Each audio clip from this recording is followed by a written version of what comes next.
बिस्मिल्लाहिर्रहमानिर्रहीम। अस्सलामुअलैकुम students.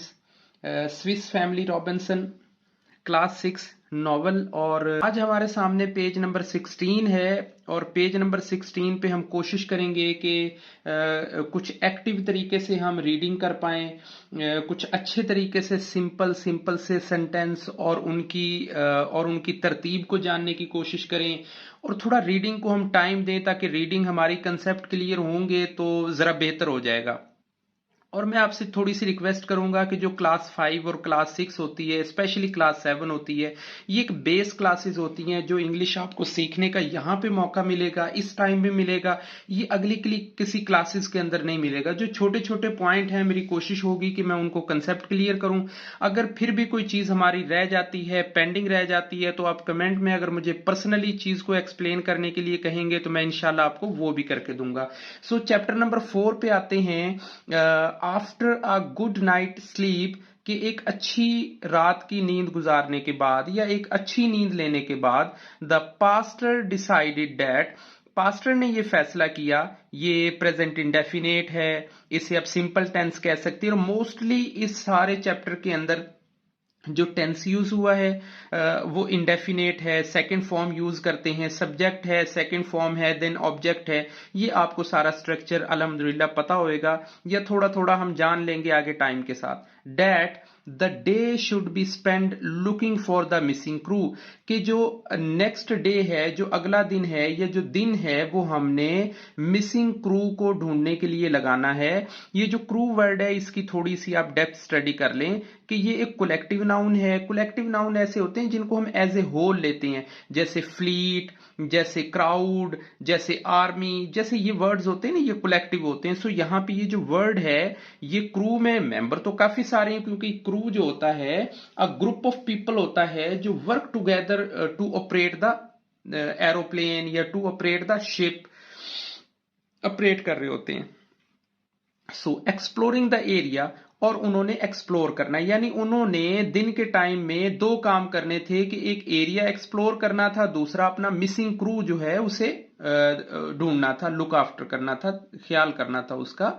The boys were excited to hear this, वो जो चार बेटे हैं इसके, वो जब ये सुनते हैं, बॉयज सुनते हैं, तो वो बड़े एनर्जेटिक हो जाते हैं, बहुत एक्साइटेड हो जाते हैं, बड़े पुरजोश हो जाते हैं। इस सेंटेंस में मैं एक आपको थोड़ा सा और एक ग्रामर का एक रूल एक्सप्लेन कर दूं। देखिए, टू के बाद हेयर एक फर्स्ट फॉर्म आई है।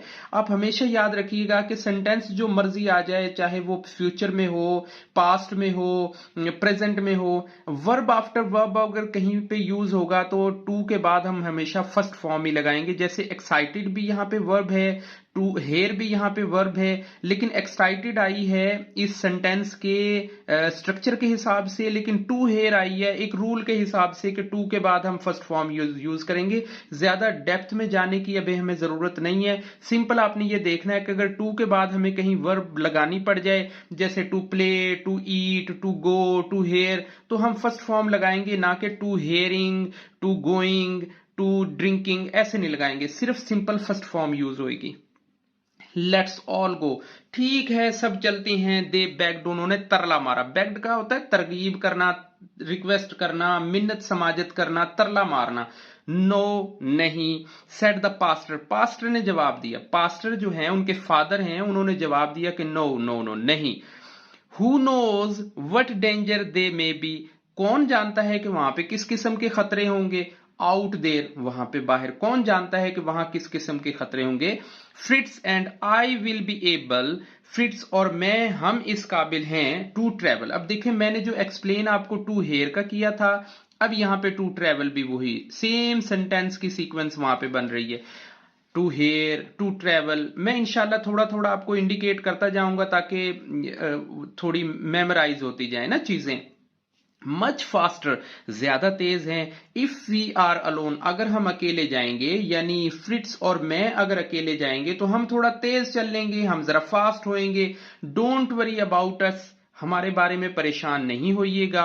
We will be safe with our guns, हम अपने गन्स यानी जो पिस्टल्स हैं उनकी वजह से सेफ होंगे। इन केस के कोई अगर हमारे ऊपर सडन अटैक आता है तो हम अपनी गन्स से सेफ्टी करेंगे। एंड टर्क, अच्छा ये जो टर्क है, ये जो वर्ड है आपने पेज नंबर 10 के ऊपर पढ़ा है। मैं अगर आपको पीछे लेके चलूं तो पेज नंबर 10 पे बेसिकली ये देखें, पेज नंबर 10 पे टर्क एंड पोंटो दो डॉग होते हैं जो उनको ढूंढ के लाती हैं, तो ये उनका एक नाम है, यानी ये जो डॉग हैं ये उनका नाम है कि हम अपने गन्स और इस टर्क के साथ ना बड़े सेफ हैं। अच्छा, Fritz said that they should be save the animals on the ship first, के फ्रिट्ज ये कहता है यानी उसका ये ख्याल है कि उनको हमें जानवर को जो एनिमल्स हैं उनको जहाज पे पहले बचाना चाहिए। अच्छा, मैं आपको एक साथ में छोटी सी बात और बताऊं कि इस नॉवल के अंदर जो क्रिएटिविटी है वो बेसिकली सिंपैथी की है, वो नेचुरल एक्सप्लोरिंग की है, वो ह्यूमन रिस्पेक्ट की है, और यही चीजें एक फादर अपने बच्चों को गाइड कर रहा होता है इन फ्यूचर में चलने के लिए। अगर बच्चे कहीं पे गलत सोच भी रहे होते हैं तो पेरेंट्स का ये राइट बनता है कि बच्चों को ठीक से मोटिवेट करें, जो इस नॉवल के अंदर भी हमें सीखने को मिलेगा। अब देखें, जो फ्रिट्ज है उसकी सोच ये कि हम सिर्फ एनिमल्स को बचाएंगे और कुछ नहीं करेंगे। A new storm could destroy the ship, कि जो अगर कोई और तूफान आ गया, कोई और नया तूफान आया तो वो इस शिप को डिस्ट्रॉय कर देगा, तबाह कर देगा, खत्म कर देगा। द एनिमल्स आर बेटर, यानी जो एनिमल्स हैं वो बेहतर हैं देन द पीपल, लोगों से। अच्छा, एक ग्रामर का रूल मैं आपको ऑब्जेक्टिव के हवाले से बताऊं, अगर ये देन का वर्ड यूज होता है इट मींस का कंपटीशन या कंपैरिजन होता है दो चीजों के दरमियान में। देखें इस सेंटेंस में एनिमल्स और पीपल्स के दरमियान में कंपैरिजन हो रहा है, तो कंपैरिजन के लिए जो एडजेक्टिव की फॉर्म है वो सेकंड आएगी क्योंकि यहां पे देन का वर्ड यूज हुआ है। देन हमेशा ऑलमोस्ट समझ लें कि कंपटीशन के लिए आता है, कंपैरिजन के लिए आता है। So the animals are better, यानी ये गुड बेटर बेस्ट वाली आपने एडजेक्टिव्स के अंदर पढ़ा होगा। So the animals are better than the people, कि ये जानवर इंसानों से बेहतर होते हैं। They did not even think, वो ये नहीं सोचते, ऑफ अस, हमारे बारे में, यानी वो हमारे बारे में, यहां तक कि वो हमारे बारे में नहीं सोचेंगे। व्हेन, जब, दे एस्केप्ड, हम उनको बाहर ले आएंगे या वो बाहर आ जाएंगे फ्रॉम द शिप, वो जब वो जहाज से बाहर आ जाएंगे, वो डेंजर से बाहर आ जाएंगे, तो वो इवन हमारे बारे में नहीं सोचेंगे। ये फ्रिट्ज का आइडिया है। अब देखिए